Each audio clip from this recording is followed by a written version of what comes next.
nữa cho nó bây giờ mù thò cái giống xe của mua nữa một cái giống cá nó là nữa nó khơi à nó khơi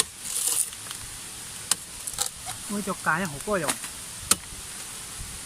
có cái chúng nữa của cá chứ cái đưa có cái chúng nữa có cái tàu ra mình chỉ tuôn đi nữa chỉ cưa cái lấy có ha cái chúng nữa cái chúng không đi cá rồi ngay ra nên chẳng có đó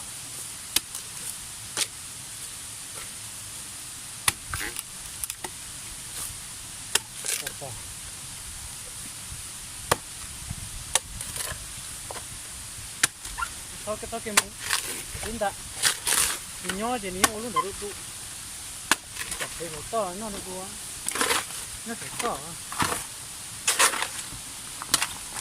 nó phải cho cậu có nè chứ có cơ cả này không còn là gì nhỏ lại nó ra nó cả có kiểu ôi cái trong thịt kia rồi nhưng mà cái trong nó thì tiền rồi đó cái trong nữa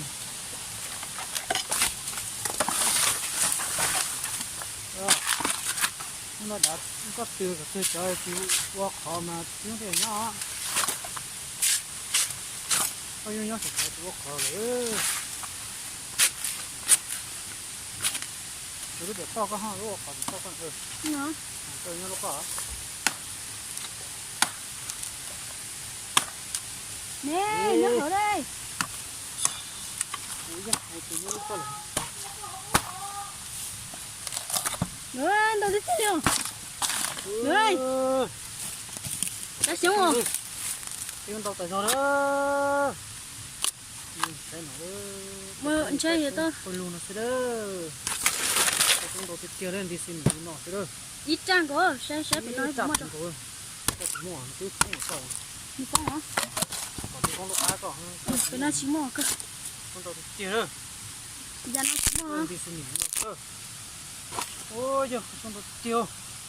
Đâu đi tiêu đi nữa. Cá cửa đó. Giờ cá xuống nó, cá tròn liều.